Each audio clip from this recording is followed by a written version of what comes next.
በዓለም ላይ ካሉት ጥንታዊ ስልጣኔዎች የታዩባት እና አሁንም በ21ኛው መቶ ክፍለ ዘመን ሀያላን ሀገር መሆን የቻለች ከታላቁ ግንብ እስከ ታላቁ የቴክኖሎጂ ድረስ ታሪካዊ ስርወ መንግስቶች፣ አብዮቶች እና ፈጠራዎች የታዩባት ሀገረ ቻይናን በዚህ ቪዲዮ የምንመለከት ሲሆን በቻይና የበለጸገ ታሪክ፣ የፖለቲካ ስርዓት፣ የኢኮኖሚ እድገት፣ የባህል ጥልቀት እና የቴክኖሎጂ የበላይነት አስቃኛችኋለሁ።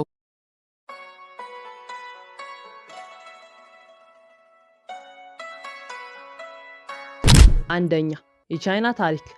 የቻይና ታሪክ ከ5000 ዓመታት በላይ የቆየ በዓለም ላይ ካሉት እጅግ ጥንታዊና ሀብታም ሀገራት አንዷ ናት።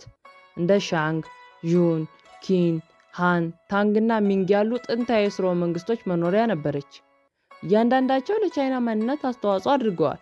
ታላቁ ግንብ፣ የቴራኮት ጦር እና የሐር መንገድ የታሪካዊ ታላቅነቱ ጥቂት ምሳሌዎች ናቸው። በ20ኛው መቶ ክፍለ ዘመን ቻይና ከፍተኛው ውዥንብር ውስጥ ገብታለች። የቺንግ ስርወ መንግስት ውድቀት። በ1911 በብሔረሰቦችና በኮሚኒስቶች መካከል የተደረገ የእርስ በርስ ጦርነት። በ1949 የአርሲ ምስረታ በማኦ ዜዱንግ ስር ተመሰረተ።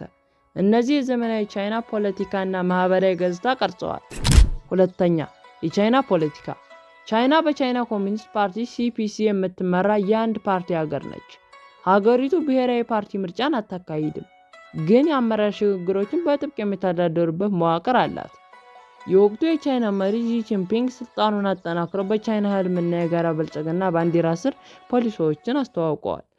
መንግስት ለመረጋጋት፣ ለኢኮኖሚ እድገትና ለዓለም አቀፍ ተጽዕኖ ቅድሚያ ይሰጣል።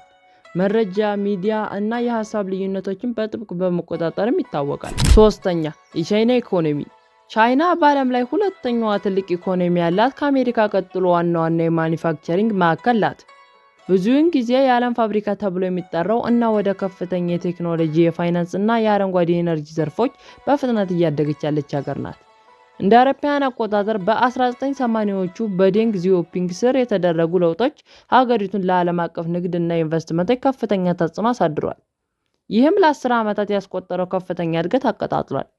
ሆኖም ቻይና አሁን እንደ እርጅና፣ የወጣቶች ስራ አጥነት፣ የንብረት ዘርፍ አለመረጋጋት እየጨመረ የጂኦፖለቲካዊ ውጥረት በተለይም ከአሜሪካና ከአጎራባች ሀገር ጋር ተግዳሮቶች ተጋርጠውባታል። አራተኛ የቻይና ባህል። የቻይና ባህል ሰፊ ነው። በኮንፊሽያኒዝም፣ በዳዮይዝም እና በቡዲዝም ውስጥ ስር የሰደደ ነው። ቤተሰብን እና ሽማግሌዎችን ማክበር ስምምነትን ያጎላል። የቻይና ጥበብ፣ ካሊግራፊ፣ ባህላዊ ሕክምና እና ማርሻል አርት እንደ ኩንጉፉ እንዲሁም ምግብ፣ ዱፕሊንግ፣ ሆትፖት እና የፔኪንግ በዓለም አቀፍ ደረጃ አድናቆት አላቸው።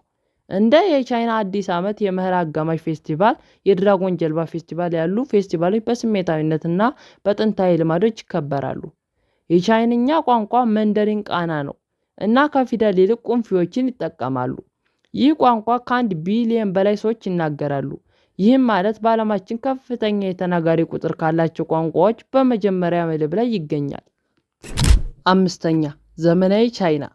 ቻይና በፍጥነት በመዘመንና በከተሞች እድገት ላይ ትገኛለች። እንደ ቤጂንግ፣ ሻንጋይ፣ ሼንዘን እና ካንጉዙ በቴክኖሎጂና በፈጠራ ቀዳሚውን ስፍራ የሚይዙ ግዙፍ ከተሞች ናቸው።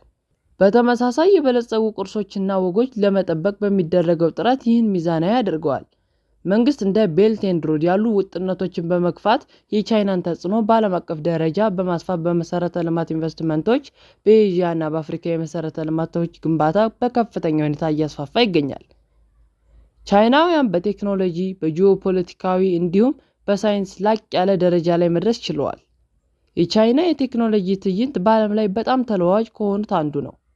ቻይና ተፎካካሪ ከሆነችባቸው ኩባንያዎች መካከል የቴክኖሎጂ ኩባንያዎች ይጠቀሳሉ። ቻይና የአንዳንድ ግዙፍ የቴክኖሎጂ ኩባንያዎች መገኛ ናት። ብዙውን ጊዜ ባትሮ እየተባለ ይጠራል። ባዲው ከጉግል ተመሳሳይነት ያለው በቻይኖች የበለጸገ መተግበሪያ ሲሆን፣ አሊባባ ደግሞ በኢኮመርስ ወይም በኢንተርኔት ንግድ ላይ የተሰማራ ሲሆን፣ መስራቹም ጃክማ የተባለ ቻይናዊ ነው። ከቅርብ ዓመታት ወዲህ እንደ ህዋዌ፣ ዛዮሚ፣ የቲክቶክ ፈጣሪ ድርጅት የሆነው ባይት ዳንስ ያሉ ኩባንያዎች በዓለም ላይ አቀፍ ደረጃ እውቅናና ተቀባይነት አግኝተዋል። ሁለተኛ አርቲፊሻል ኢንተለጀንስ። ቻይና በአርቲፊሻል ኢንተለጀንስ ውስጥ ትልቅ ኢንቨስትመንቶችን በማድረግ ላይ ትገኛለች። ለምሳሌ ለደህንነትና ለክትትል እውቅና፣ ለከተሞችና የትራፊክ አስተዳደር፣ የጤና እንክብካቤ በተለይም ምርመራዎች፣ እንደ ክሬዲት ማጭበርበር ወንጀሎች መለየት ያሉ ነገሮች ላይ ትገኛለች። መንግስት አርቲፊሻል ኢንተለጀንስ ሀገራዊ ቀዳሚ መሆኑን አውጇል። እናም በ2030 የዓለም መሪ ለመሆን ዓላማ አለው። 3ኛ የዲጂታል የአኗኗር ዘይቤ በቻይና ውስጥ የዕለት ተዕለት ኑሮ እጅግ በጣም አሃዛዊ ነው። የሞባይል ክፍያዎች በሁሉም ቦታ አሉ። እንደ ኤልፓይ እና ዊቻት ፔይ ያሉ መተግበሪያዎች ጥሬ ገንዘብን ሊተኩ ተቃርበዋል።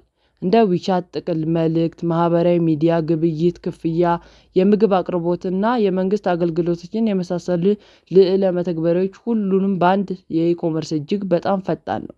እንደ ታቦ ጂኦፒ.ኮም እና ፒዮዶ ባሉ መተግበሪያዎች በብዙ ከተሞች እድገት አሳይቷል። 4ኛ 5G እና ቴሌኮሙኒኬሽን ቻይና በ5G ልቀት ዓለም አቀፉን ውድድር እየመራች ነው።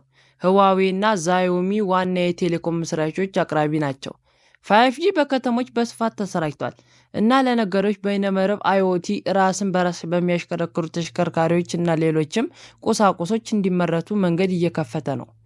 5ኛ ስፔስ ሻትል ቴክኖሎጂ ቻይና በከፍተኛ የቴክኖሎጂ በጠፈር ምርምር በማድረግ መንኮራኩሮችን በጨረቃና በማርስ ላይ አሳርፋለች እና የራሳቸውን የጠፈር ጣቢያ ቲያንጎንግ የተባለ የጠፈር ምርመራ ማዕከል አቋቁመዋል።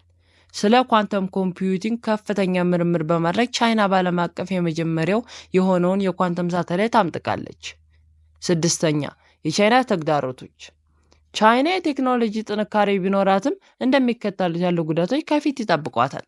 ቴክኖሎጂን ከዩኤስ በመቅዳትና እንዲሁም በቺፕ ቴክኖሎጂዎች ላይ ገደቦችን በማስቀመጧ፣ ከውጭ በሚመጡት ሴሚኮንዳክተሮች ጥገኛ በመሆኗ እናም በቢግ ቴክኖሎጂ ላይ የውሂብ ግላዊነት ስጋቶች እና የመንግስት ደንብ፣ የክትትል ቴክኖሎጂ ኤክስፖርት ላይ ዓለም አቀፍ ምርመራ፣ በ5G እና ኳንተም ኮምፒውቲንግ ባሉ መስኮች ዓለም አቀፋዊ መሪ ለመሆን በማሰብ በፍጥነት እየሄደ ነው እና ዓለም እየተመለከተም ነው። በዛሬው ቪዲዮም ትምህርት አዘል ነገሮችን እንደተረዳችሁ አምናለሁ። ለቻናሉ አዲስ ከሆናችሁ ሰብስክራይብ እንዲሁም ደግሞ ላይክ ማድረጋችሁን እንዳትረሱ እያልኩ በዚህ ቪዲዮ እሰናበታችኋለሁ።